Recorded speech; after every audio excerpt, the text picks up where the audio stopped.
El celuloide elegido.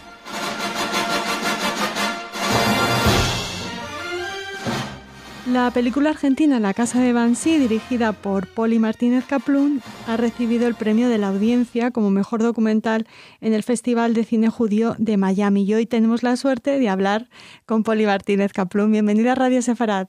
Muchas gracias, Raquel. ¿Cómo están? ¿Cómo están todos? Encantadas de hablar contigo y felicitarte por este premio. Todos los premios hacen ilusión, Poli, pero si es además el premio de la audiencia, me imagino que doblemente, ¿no?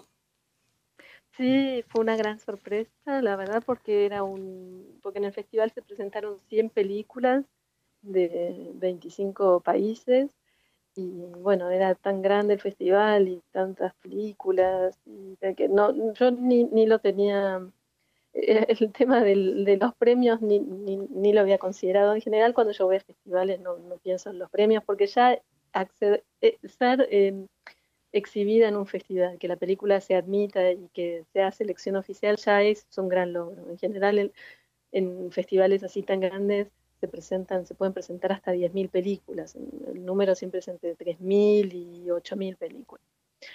Entonces ahí se pasa un filtro enorme donde se seleccionan apenas 100. Festival de Berlín, por ejemplo, que es un festival muy grande, se seleccionan 400. Pero normalmente esa es la cantidad, 40, 100 películas. Así que ya eso es un gran logro. Y luego, al fin, durante el transcurso del festival, hay algunos premios que se entregan, me enteré ahora también con este. Uno es el de la prensa, otro del jurado y también el de la audiencia. La gente cuando va a ver las películas, en este caso hubo 30.000 personas que fueron al festival, que asistieron, tienen que votar. Y bueno, de ahí fue cuando me llevé la gran sorpresa de que había sido seleccionada como el premio de la audiencia por mejor documental. Uh-huh.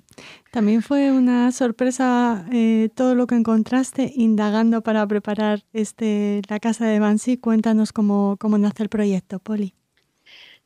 La película cuenta la historia de mi familia. Yo me embarqué a averiguar, a filmar, a hacer un documental sobre la historia de mi familia, sobre la cual no tenía muchos detalles. En general sucede que uno conoce poco, ¿no?, acerca de los abuelos, de los bisabuelos, qué fue de sus vidas. Y en este caso yo vivo en Argentina, soy argentina. Mi madre nació en Alejandría, en Egipto, y mi abuela era alemana y nació en Alemania y vivió muchos años ahí. Esos eran los datos que yo tenía. También antes, ¿por qué vinieron de Alejandría a Argentina? Ellos habían vivido 10 años ahí, pasaron por Suiza, luego mi madre recién cuando tenía 10 años vinieron para Argentina. Bueno, yo sabía que esto tenía que ver con la Segunda Guerra, que tenía que ver con la persecución a los judíos durante la Segunda Guerra, porque mi familia era de origen judío, pero no mucho más, porque incluso nosotros no tenemos ninguna tradición judía en mi familia, es decir, que yo no hacía las fiestas, la Rosh Hashanah, Yom Kippur, o sea, una familia completamente laica. Incluso mi madre se casó con mi padre, que es de origen español, de Galicia, o sea que tenía muy poca relación y muy poco conocimiento sobre lo que era el judaísmo. Cuando me puse a hacer esto, yo antes había hecho una película que se llama Lea y Mira dejan su huella, que fue un documental sobre dos mujeres que sobrevivieron al campo de exterminio de Auschwitz. Y la película era sobre cómo ellas habían logrado reencontrarle el sentido de la vida luego de haber pasado por esta experiencia tan terrible, donde asesinaron a toda su familia y bueno, en esa situación de infrahumana, ¿no?, de esclavitud en la que estaban ahí durante un tiempo largo. Bueno, yo no me interesaba la historia de ellas, pero sobre todo cómo ellas hoy, con más de 90 años, podían haber seguido viviendo después de haber vivido todo eso. Y yo creo que esa película también fue un gran disparador para que yo continuara con la otra, que es La Casa de Bansi, que es la historia de cómo mi familia sobrevivió al genocidio de los judíos. entendiendo después de la película Lea y Mira mucho más lo que fue ese genocidio, ¿no? Lo que fue, y que arrancó en Alemania con el nazismo, con Hitler ya en los años 30 y con la asunción de Hitler en los años 33, en el año 33 cuando mi abuela vivía en Alemania, en Berlín, en las narices de lo que fue la simiente de todo eso. Eh, bueno, y ahí empecé a hacer este documental, sobre todo queriendo saber más sobre la historia.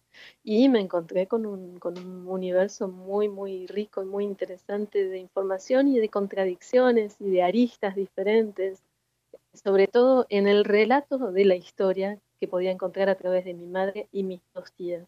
Cada una tenía su propia visión, su propia interpretación, su propia manera de vivir el pasado de ellos. Y entonces ahí me encontré con un gran tópico también, que es el qué sucede en las familias cuando se vive un enorme trauma, como fue el trauma del genocidio. En el caso de mi familia, genocidio judío, en apenas 75 años en Europa, y cuáles fueron las secuelas que quedaron en ellos sobre esto. Cada uno tuvo su manera de vivirlo. Y la película trata sobre eso también, ¿no? Como de generación en generación, porque también aparezco yo en la película y aparecen mis hijos y mis sobrinos, cómo eso se va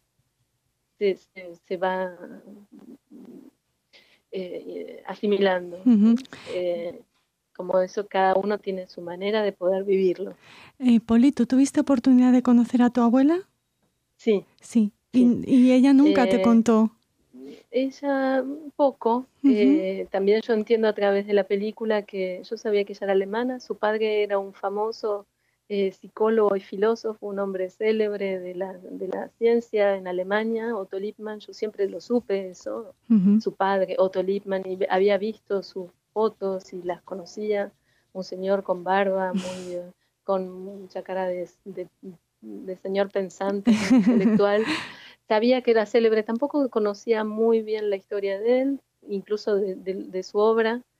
Eh, También fue una oportunidad para conocer esa historia. Mi abuela probablemente, esto en relación a cómo cada uno vive los traumas, para poder vivir después de todo lo que vivió, ella vivió hasta los 27 años en Berlín, en el año 36 ya Hitler muy asentado en el poder, y luego de las leyes de Nuremberg, que habían sido en el 35, donde los alemanes judíos eran considerados directamente parias, es decir, no tenían acceso los niños no podían ir a las escuelas.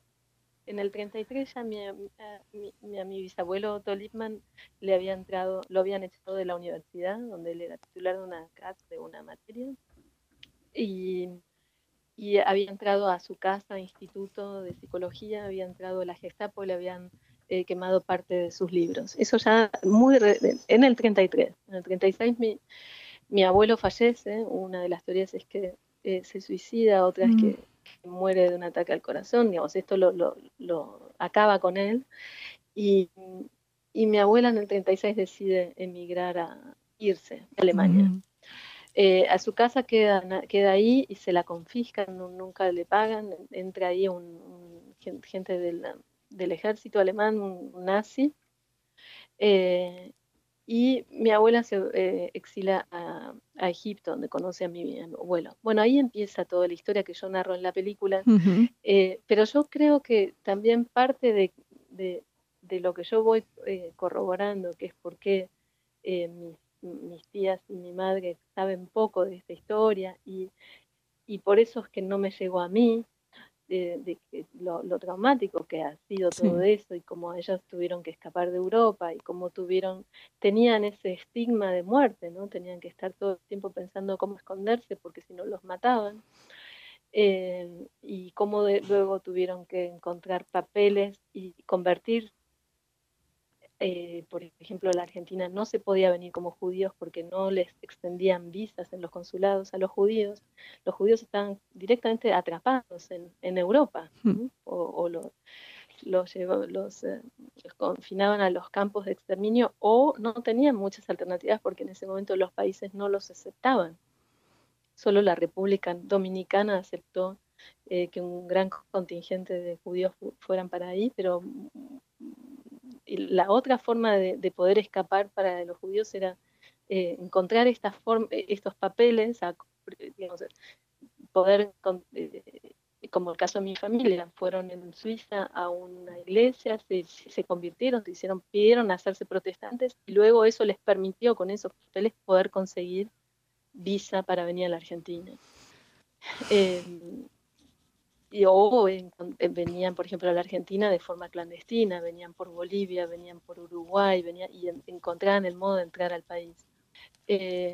Yo creo que mi abuela encontró la manera de no preocupar a sus hijos, ¿no? Uh-huh. De no estigmatizar, ¿no? De silenciar, de no contar todo esto que estaban viviendo. Mi tía y mi madre eran pequeñas y bueno, no estar contándoles todos estos padecimientos, sino más bien que eran oportunidades y bueno, ahora vamos a ir a Argentina donde hay tantos primos y vamos a salir de aquí y qué divertido. Uh-huh. Bueno, y así es como también se fue silenciando de algún modo y se fue perdiendo la historia, ¿no? Uh-huh. ¿Crees que cuando todo? empiezo a descubrir, sí. No, perdona, que te he cuando empiezo interrumpido. a hacerla el documental y a ir investigando, también lo puedo corroborar todo esto con el contexto histórico. Yo conozco la historia ahora, yo conozco lo que sucedió y entonces entiendo que en el 36 mi abuela se fue, no porque tenía ganas de conocer Egipto, se fue porque los judíos a partir de 35 en Alemania tenían enorme riesgo de seguir viviendo ahí, ¿no? De hecho, que se quedaron fueron asesinados. ¿Cómo se llamaba tu abuela, Poli? Emily Lippmann, de Kaplun. Y claro, nosotros... Era la hija de Otto Lippmann. Claro, leemos el título del documental La casa de Banksy, inmediatamente nos vamos a la reunión de Banksy, claro. Pero es que yo, una de las cosas que encontré cuando empecé a hacer la investigación y a filmar el documental es que yo viajé 2 o 3 veces a Berlín para filmar la casa que construyó mi bisabuelo Otto Lippmann en las afueras de Berlín, en una zona que se llama Wannsee, sobre el lago Wannsee. Y ahí me dijeron que la casa donde se había hecho la conferencia de Wannsee, donde se decretó la solución final para todos los judíos de Europa, era a muy pocas cuadras de la casa de mi abuela. Por eso es que ese descubrimiento también es tan importante para la película y lleva el título de la película, La casa de Wannsee. Esta es mi casa de Wannsee, donde vivía una familia alemana de origen judío, a muy pocas cuadras de donde se decretó para toda Europa la solución final para todos los judíos. Se ponen los pelos de punta, Poli. Sí, es increíble la historia, ¿no? Que 15 personas se hayan juntado para hacer semejante masacre y hayan firmado eso. El plan original, la solución final era, ellos habían contabilizado 11 millones de personas judías en Europa y fue tan macabro eso que están los documentos en lo que hoy es un museo, en la conferencia de Wannsee, la casa de la conferencia de Wannsee, está determinado país por país qué cantidad de judíos hay, y ellos firman el plan de matar a todos los judíos país por país. El total son 11 millones de personas que quieren matar y logran matar a 6 millones de personas. Tengo entendido, corrígeme si me equivoco, que todo nace también, aparte de tu interés después de filmar Lea y Mira dejan su huella, porque tu hijo decide hacer la Bar Mitzvah. ¿Qué pensaría Emily Lippmann de esto? Bueno, eso fue algo muy raro, digamos que yo siempre me encontré con la pregunta, bueno, vos sos judía, o sos cristiana, o sos quién. Desde ya en el colegio, en las escuelas, todos los chicos tienen posibilidad, los judíos, de no asistir durante las fiestas al colegio. Entonces, bueno, yo sí seguía yendo al colegio porque no había ninguna fiesta que se celebrara en mi casa, pero sabía que mi mamá tenía origen judío, o sea, lo judío tampoco que me era tan remoto, tan extraño, pero cuando yo fui creciendo y tuve hijos y mi marido también es de origen judío, pero no tampoco contradicciones.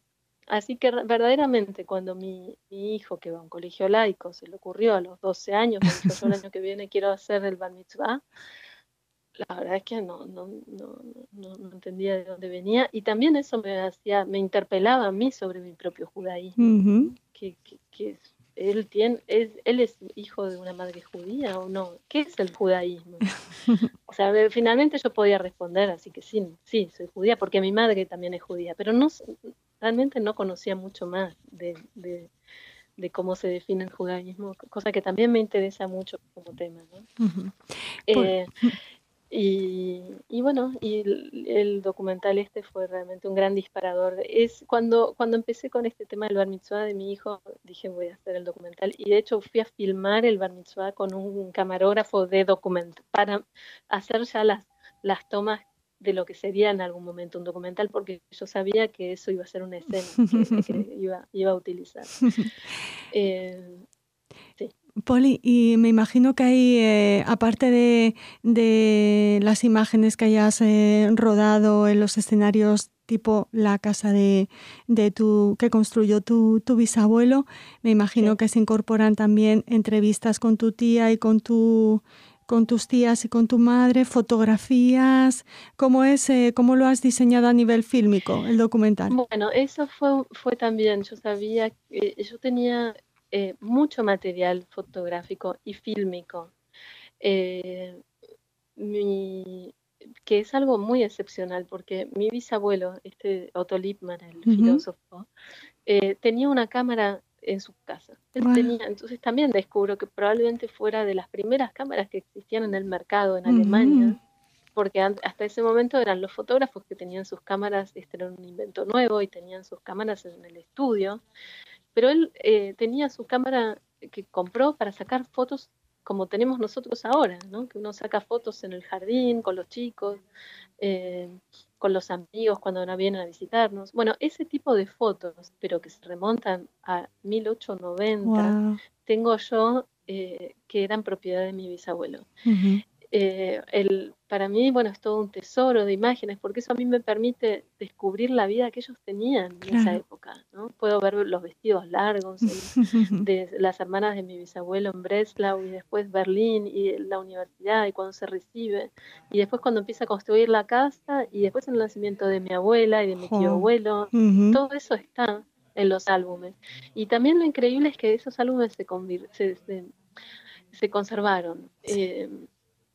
Mi bisabuela, cuando sale de Alemania, cuando termina de cerrar la casa, primero se va mi abuela Emily, pero al año le dice a mi bisabuela que se tiene que ir urgente de Alemania. A la esposa de Y mi Otto. bisabuela, a la Ujú. esposa de Otto, que había quedado sola en esa casa, que era una casa muy grande además, sobre el lago Vance, eh, mi bisabuela queda ahí habiendo convertido la casa en una pensión y vivía de la pensión, la gente iba y dormía ahí, era una época de, bueno, de la posguerra, ¿no? Una época ellos habían tenido en algún momento mucho dinero y luego les quedó solo esta casa. Ujú.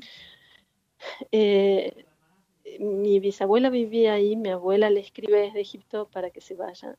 Y, esta bisabuela, que además lo gracioso es que ella dice, bueno, la viejita, esta mujer tan grande, sola, logra poner, y llegó tan grande sola, tenía 55 Guau. años en ese Claro, pero en momento aquel nada más. momento, sí, claro. Claro, logra poner bueno, lo que probablemente cualquier familia también cuando tiene que sacar lo más importante saca, que son los documentos, las fotos de su Claro, familia ujú.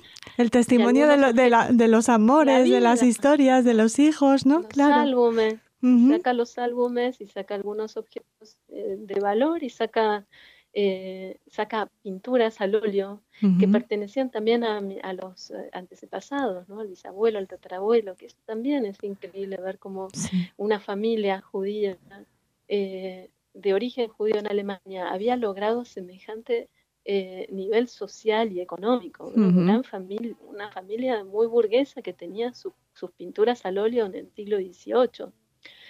Eh, y, y saca todo eso y todos esos documentos, fotos y pinturas van yendo de país en país. Estuvieron en Egipto, luego estuvieron en Suiza, luego llegaron a Argentina. Mis abuelos, a los 10 años de vivir en Argentina, vuelven a irse para Suiza porque Argentina finalmente no terminó mi abuelo no terminó de irle bien a nivel económico. Ujú. Pero mi madre tenía 20 años y mi madre sí decide quedarse en Argentina, pues ya había conocido a mi padre, es la única que se queda aquí. Pero todo se va luego a Suiza, mis tías también van a Suiza. Y recién hace pocos años, mi tía mayor, mi tía Catherine, que había vivido 50 años en Suiza y que hizo toda su carrera ahí, decide venir a vivir a Argentina con nosotros porque se jubila. Ujú. Cuando viene aquí, trae todos esos objetos Guau. y esas fotos y esos álbumes. ¡Qué Y para mí historia, fue también Poli! una enorme oportunidad Ujú. para ponerme a mirar ese pasado. Y descubrí un gran pasado, Ujú. muchas imágenes. Y todo eso a mí me sirvió mucho para hacer el documental, porque ya no era un documental que se narraba a través de los testimonios de mi familia, de mis tías y Ujú. mi madre. Eran las fotos que Imágenes, mostraban ese claro. pasado. Ujú.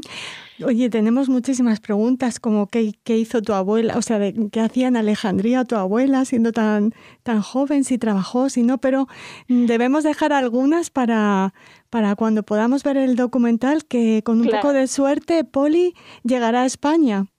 Llegar a España. Sí, Ujú. sin duda este año va a estar por ahí, así que ya les avisaré para que lo puedan ver. Nos encantará y nos ha encantado hablar contigo, que compartas con nosotros tu historia, además de... Algo más Sí. también, algo más me parece, tengo muchas ganas de mostrarlo en España, porque en España tienen esa historia aún más enterrada. El genocidio de los judíos que se vivió a partir del nazismo fue terrible, pero el anterior, el que se vivió con la Inquisición en España, fue Sí. aún también terrible, y está lleno de judíos que emigraron de España, como bien sabe tu audiencia, y lleno de judíos conversos luego de esa enorme persecución. Ujú. Algo similar que ocurrió después. Digamos, la historia de mi familia es una historia de familia que tuvo que convertirse para poder sobrevivir y encontrar un lugar donde vivir en paz. Y está lleno de judíos que tuvieron que irse en la época de la De la conquista, de la Inquisición y la Inquisición, expulsión. para... Ujú. Y se convirtieron y tuvieron que emigrar, y las pesadillas que habrán pasado, y todas Sí. esas familias dispersadas y ya cristianas. ¿Cuántas películas hay ahí, Poli? Sí. Oye, ¿sabes que a Así todos que los... seguro que les Sí, va a interesar en España. seguro. ¿Sabes que a todos los realizadores y realizadoras que entrevistamos aquí en el celuloide elegido, les ponemos, no es un aprieto, pero sabemos que es una pregunta difícil, porque siempre nos preguntamos qué escena, qué plano, qué diálogo, qué imagen es la preferida en este caso, de la directora. ¿Cuál es la tuya? Probablemente la del final. Uh-huh. Igual, bueno, estoy contando. No. Final, Entonces, ¿no? cuando la veamos, pensaremos, esta es la preferida de Poli Martínez Kaplun. La imagen del final. Muy bien. Poli, muchísimas gracias y esperamos hablar contigo muy pronto y que la Casa de Vanzé siga cosechando éxitos. Muchas gracias a ti. Un abrazo para todos.